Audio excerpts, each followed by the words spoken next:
Howdy folks, welcome to another beautiful day out here in West Vancouver. I so wish you could see the view out here. It's just stunning. While I'm busy trimming down this tree so that we'll have a better view of the ocean and the sunsets over there. One of these days you're going to see that.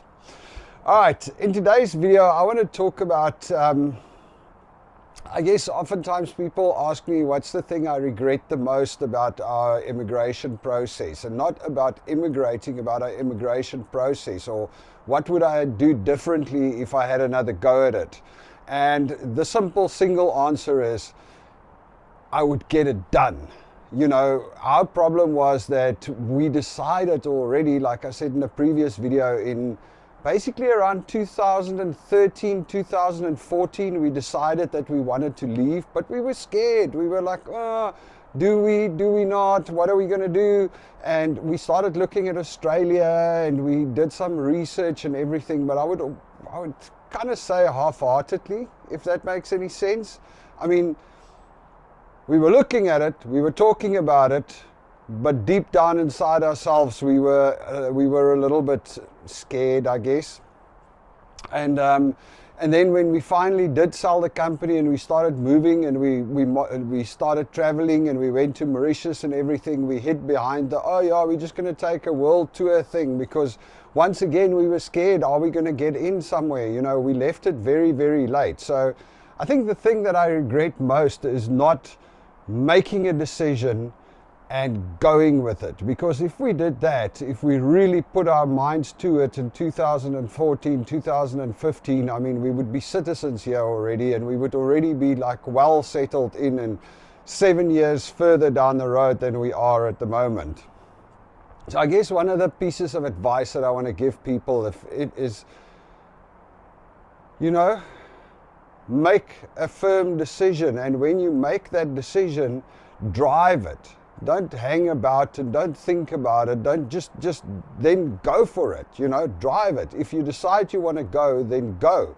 Don't hang about and waste time like we do. You know, the reality is that the younger you are, the easier it is to get into these places. The younger you are, the easier it is to find a foothold when you move to another country. And this is not just for Canada. I mean, this is for anywhere in the world. Countries, you know, all of them have a scoring system where you get points based on age, you know, so the older you get, the less likely or the harder it is to immigrate to another country. That's just the way it is. Countries want younger people. They don't want people that's coming to sit on the you know, the public system. They want young people that still got a few years of work, of quite a lot of years of work in them, so they can pay taxes and help the country's economy. So I guess what I'm trying to say is, if you make the decision or if you feel like you want to go, sit down, think about your why properly, and if you made up your mind, then do it. Don't mess around, don't waste around, put effort and time in it. If you put some effort and time into something, you can get it done, you know.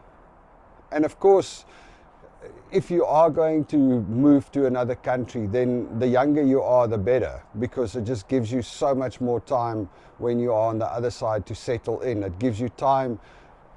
Also gives you time to realize if you've made a mistake. You know, maybe you move and you get there and you're like, well, maybe this isn't for me, and at least you still have time to go back and go redo or settle back in on the other side.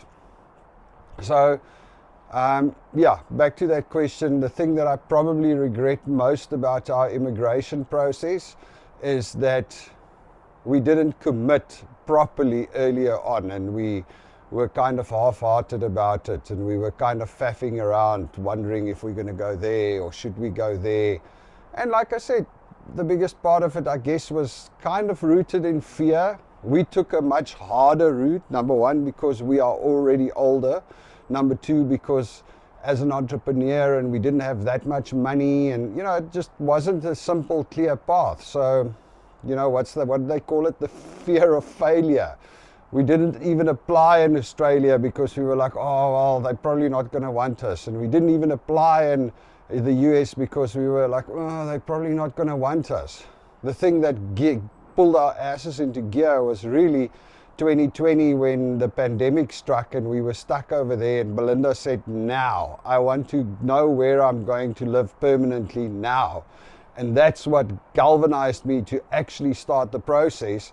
And within a few months we had our work permit, and here we are, here we are down the process. I could have done this a lot earlier. Should have done this a lot earlier. Anyway, folks, I just thought I'd leave you with that one for the day. You all must have a good one. Cheers.